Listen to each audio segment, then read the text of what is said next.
¿Hay alguna Giovanna, implicancia penal, legal con respecto a este tema? Yo creo que habría que diferenciar, digamos, si es que hay algún tipo de responsabilidad, primero política, porque de hecho que ya de eso se han encargado de analizar minuciosamente el día de ayer, tanto periodistas como también congresistas, y también si es que realmente alcanzaría o sería suficiente para, a partir de esta premisa, derivar alguna responsabilidad penal. En principio, aquí ha habido evidentemente un conflicto de intereses, porque recordemos de que el presidente de la República, quien dirigía las políticas en ese momento de las negociaciones con algunas farmacéuticas para poder proveernos a nosotros de las vacunas, estaba ya participando de manera directa en los ensayos, porque todavía aún no eran vacunas, en los ensayos para la viabilidad o no de estas eventuales vacunas. Eso en principio, que hubo conflicto de intereses, sí lo hubo. Eso definitivamente, ¿no? Porque estábamos en una época difícil de negociaciones, no solamente con Sinopharm, sino también con algunas otras potenciales vacunas que en su momento estaban probándose experimentalmente en nuestro país. En segundo lugar, yo creo que hablar de delito implicaría en este supuesto de si ya en ese momento se puede haber llamado o no vacuna a lo que se inoculó al presidente de la República. Porque recordemos de que no era vacuna aún, estábamos en una fase en la que experimentalmente se estaba probando precisamente su viabilidad. Y en tercer lugar, de que el presidente o expresidente de la República no fue quien firmó el contrato con Sinopharm. Yo creo que ese es un punto vital, porque en el ámbito de la corrupción de funcionarios, digamos, si es que ha habido o no favorecimiento, siempre el punto de partida de análisis significa el haber cerrado un contrato. Si lo hubiera hecho en su momento el propio expresidente de la República, entonces aquí ese conflicto de intereses sí se hubiera materializado en un favorecimiento, ya porque él había participado en los ensayos previos, hubiera implicado un favorecimiento a esta farmacéutica, cosa que en este caso en específico no sucedió. O sea, le salvó la campana. Yo creo que sí, y además, no solamente desde mi punto de vista no se configura el delito de cohecho pasivo, es decir, haber recibido una dádiva a fin de favorecer a un tercero, sino también hay otro delito interesante, que es el de negociación incompatible, es decir, interesarse de forma indebida en favorecer a un contratista. El problema es de que cuando uno analiza también ese delito, llegamos en cuenta de que no se firmó ningún contrato. Entonces, no me interesé indebidamente en la firma de un contrato, me pude haber interesado indebidamente antes, pero si no le he favorecido a esta empresa, entonces tampoco se configuraría el delito de negociación incompatible. Recordemos de que siempre en los delitos contra la digamos, no se materializó porque faltó la segunda parte, porque la verdad es que la primera parte da todas las posibilidades de pensarse de que sí había una intencionalidad. Pero claro, la ley no juzga la intencionalidad, sino lógicamente la concreción. Pero estamos hablando de que había una conversación. Con esa empresa terminó el Estado, que en un momento, por supuesto, tuvo como jefe a Martín Vizcarra, firmando un contrato por 38 millones de dosis de vacuna. En el momento, él era jefe de ese Estado. Ahora es, por supuesto, Sagasti. A él le dan una vacuna que ya antes estaban probando en 5 millones de chinos. Tampoco era que la vacuna de verdad se oficializó el 31 de diciembre del año 2020. Se le dio la certificación, que además, dicho sea paso, es una certificación de emergencia y condicional, pero igual ya se estaba aplicando en la propia China a casi 5 millones de sus ciudadanos. Sin embargo, faltó, dice usted, la segunda parte. Es decir, la parte en la que termina favoreciéndose la empresa, porque aparentemente aquí se favorece el que representa al Estado peruano, pero faltó el favorecimiento de la empresa china con la firma del contrato que no se concretó porque finalmente resultó vacado Martín Vizcarra. Eso le salvaría de la configuración concreta del delito. Esa es el análisis desde el punto de vista penal, Emanuel, porque también recordemos de que dentro de todo el marco de la experimentación, la propia farmacéutica por lo general también tiene dosis de cortesía. Es más, el propio Ciro Maguiña lo recibió en su momento y muchos otros... sí, claro, pero es para eso, ¿verdad? Para los Ciros Maguiñas y para quienes no tienen ningún tipo de decisión política, ni tienen cargo público, ni tienen poder en el Estado. No para quien podría haber firmado el contrato de 30 millones de dosis. O sea, ahí ese asunto de cortesía no termina siendo cortesía, sino parte de un probable cohecho que dice usted no se ha concretado.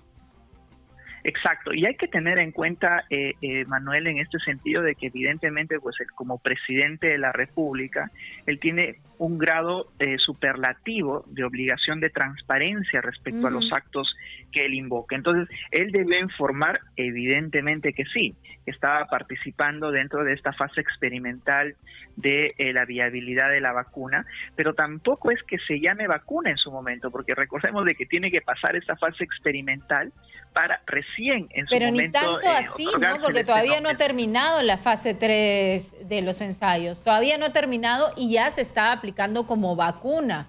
Pero yo tenía una pregunta. Martín Vizcarra, cuando le informa al país, hemos firmado un acuerdo con Sinopharm para que vengan a hacer los ensayos clínicos a nuestro país y...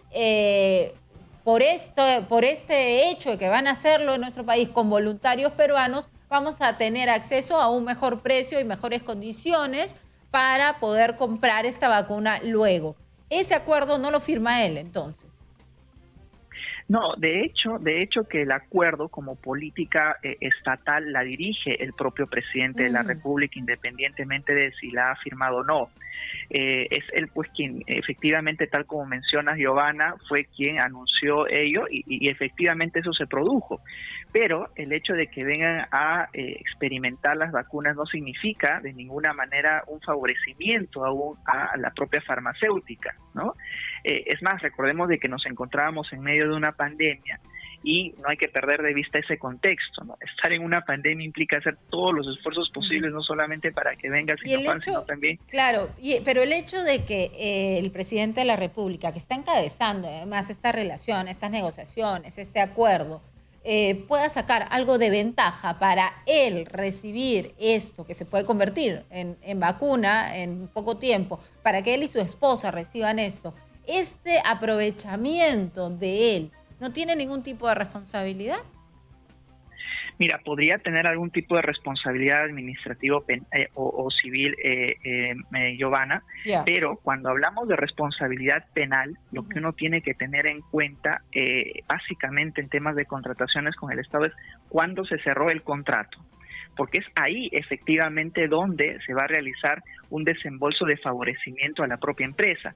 Y como lo dijo hace un momento Manuel, le salvó, digamos, el momento mismo de la contratación, porque si hubiera, y no hubiera sido vacado, y estamos en el ámbito de las hipótesis, pues evidentemente él hubiera tenido que dirigir las contrataciones con esta farmacéutica, y ahí evidentemente se habría ya materializado la contraprestación. Pero eso es materializar el delito, correcto, eso parece entendible. Ustedes, los abogados y los penalistas, por supuesto, apuntan mucho a eso, porque además es la concreción, lo demás puede ser tentativo, lo que fuera. Pero la conducta, el asunto de manejar secreto, el tema de no ponerle en la formalidad de los cánones rigurosos de los protocolos establecidos en estos ensayos, el tema de ponerle a la esposa, el asunto de hacer llevar a un representante de una universidad en el Perú tan prestigiosa como la Cayetano, responsable de este análisis, a Palacio de Gobierno en 2 oportunidades, y de mantener esto en secreto, a sabiendas que él iba a firmar el contrato en los próximos días o en las próximas semanas o en los próximos meses, ¿esa conducta no es delictiva? Imagínate y cambiemos el escenario de la pregunta que acabas de formular, Manuel. ¿Qué hubiera pasado si es que él hubiera informado, digamos, a la población y hubiera dicho yo voy a participar también de esta fase experimental para viabilizar o no la aplicación de la futura vacuna? Si es que hubiera transparentado la información, evidentemente ya el tenor de la pregunta cambiaría, ¿no? Si el hecho solamente de participar en esta fase experimental podría o no tener como consecuencia alguna responsabilidad penal. Yo creo que aquí todo se basa por el tema de la transparencia. Es más, imagínate, el propio ahora presidente Sagasti se ha vacunado, digamos, ya ahora mismo, un poco para dar el ejemplo de que las vacunas sí científicamente son sustentables, pero si no lo hubiera informado de alguna manera o no hubiera transparentado esta información, podríamos también formular la pregunta que tú acabas de realizar, Manuel. Yo creo que todo pasa por la transparencia, porque si lo hubiera dicho en su momento, quizás la pregunta cambiaría de tenor. Y ahora, es por eso que... Ok, pero abuso de poder, abuso de su condición de presidente de la República, abuso de esa posición que le da el ser el presidente, y el que después va a firmar el contrato. Si nos ponemos esa conducta no es delictiva. En la lógica de que cualquier voluntario no podía llamar y decir, venga usted, doctor, a mi casa a ponerme porque yo quiero ser voluntario. O sea, el presidente de la República sí lo hizo en su condición de presidente de la República y su señora en condición de primera dama. Sí, hay un delito, y justo remitiéndome a lo que manifiesta Manuel, que es el de abuso de autoridad, ¿no? Si no habría abusado, digamos, de su condición de presidente para poder de esa manera granjearse estas vacunas.